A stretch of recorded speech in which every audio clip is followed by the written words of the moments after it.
Hallelujah,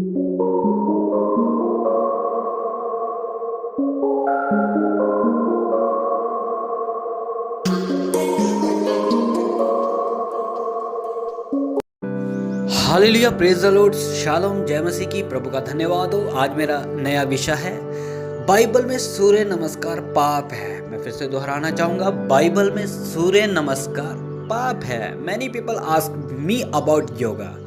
yoga, सबसे पहले हमें ये जानना है योगा का अर्थ क्या है। योगा का अर्थ होता है जोड़ना, एडिशन है। योग संस्कृत का शब्द है और इसका लक्ष्य शरीर और आत्मा को किसी बाहरी शक्ति या आत्मा से जोड़ना है ताकि मनुष्य की सीमित शक्ति को बढ़ाया जा सके। Limited personality and power be increased.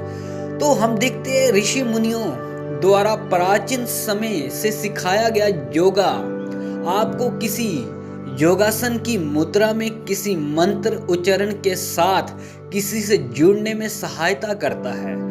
आप अपने शरीर के द्वार यानी कि डोर्स भारी शक्तियों के लिए कहीं अनजाने में एक्सरसाइज के नाम पर खोल तो नहीं रहे। मैं आपको बताना चाहता हूं, तो आप किससे जुड़ जाते हैं। नंबर 1, कुछ योग मुद्रा किसी जानवर की शक्ल की ओर संकेत करते हैं। नंबर 2, कुछ योग पूजा उपासना के आसन लेते हैं, जैसे सूर्य की पूजा, सूर्य नमस्कार। इसमें 12 योग मुद्रे होती है, जिसमें परमासन जो प्रार्थना की मुद्रा है और भुजंगासन जो सांप की मुद्रा है शामिल है। इन आसनों के द्वारा सूर्य की उपासना की जाती है, जिसे हर जीवन का स्रोत माना जाता है। नंबर 3, अदृश्य प्रेत शक्तियों से आपका योग करा देती है, जिससे आपके जीवन में प्रेत आत्माओं के लिए द्वार खुल जाता है, यानी दरवाजा खुल जाता है। तो मैं आपको बताना चाहता हूँ कुंडलिनी योग। कुंडलिनी योग क्या है? ये एक सर्प शक्ति है, सर्पेंट, स्नेक पावर। ये ऐसा योग है जिसके द्वारा शरीर के अंदर एक चमत्कारिक आत्मिक शक्ति को जगाया जाता है, जिसके कारण आंखें दूसरा संसार देख सकती है, अलग आवाजें सुनाई देने लगती है। दूसरे शब्दों में एक दूसरे संसार में आत्माओं से जोग हो जाता है। हर प्रकार का योग कुंडलिनी योग की तरह आत्मिक लक्ष्य की ओर बढ़ता है। हर योग शरीर के किसी दरवाजे को किसी सूत्र द्वारा खोलने का प्रयास है, जिससे प्रेतात्माओं से योग हो सके। कुंडलिनी शक्तियों को सांप के प्रतीक से जाना जाता है और इसका कारण ये माना जाता है कि कुंडली मारकर बैठा हुआ सांप जब तक अपनी जगह से हिलता डुलता नहीं है तब तक उसे देखना मुश्किल होता है। हर योग कुंडलिनी जागरण की मंजिल की ओर एक कदम है। अब परमेश्वर के मंदिर यरूशलेम में सूर्य नमस्कार।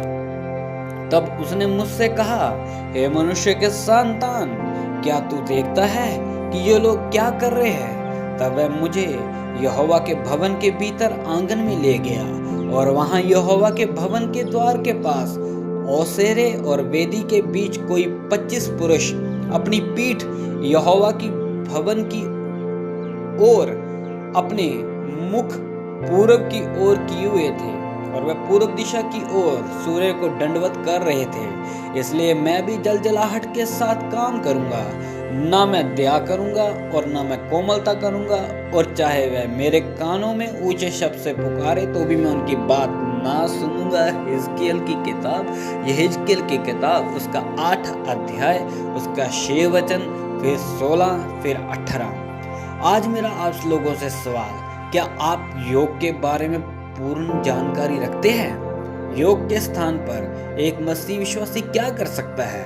घुटनों पर प्रार्थना, संपूर्ण समर्पण की मुद्रा अपनाएं, परमेश्वर की इच्छा को जानना और उसे स्वीकार करना प्रार्थना है। परमेश्वर से पवित्र आत्मा में मिलन होना और प्रेम में बने रहने की ये मुद्रा है। प्रार्थना में विश्वासी और परमेश्वर की इच्छा का योग होता है। इसलिए मैं फिर से आपको बताना चाहता हूँ, बहुत से लोग हमारे अंदर, आत्मा के अंदर परमेश्वर ने डाला हुआ क्या है, जिसके द्वारा हम आत्मा में हम दुष्ट आत्माओं के साथ भी संगति कर सकते हैं। और परमेश्वर के साथ भी संगति कर सकते हैं। इसलिए अजीजों, इस अंतर्ज्ञान के द्वारा आप कहीं गलत इस्तेमाल ना करें, कहीं आपको बाहरी दुष्ट आत्मा आपको पकड़ के ये ना बोले कि हाँ जी मेरे को तो परमेश्वर इस्तेमाल कर रहा है। इसलिए अजीजों, आप ऐसे जोगो आसनों से बचकर रहें। आप अपने प्रभु के कदमों में बैठे, चरणों में बैठे प्रार्थना करें। योगा का इस्तेमाल मत करें।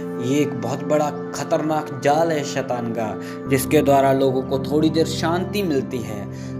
जब तक वो करते रहते उनको शांति मिलता है, लेकिन जब वो योग बंद कर देते हैं, योगा करना बंद कर देते हैं, फिर उनके अंदर में वही शंका, वही चिंतित, वही व्याकुल। इसलिए योग लोग इसीलिए करते हैं कि ताकि उन्हें क्या मिलती रही, शांति मिलती रही। तो इसलिए अजीजों, मेरे इस विषय के द्वारा प्रभु आप सबको आशीष दे। सभी को जय मसीह की।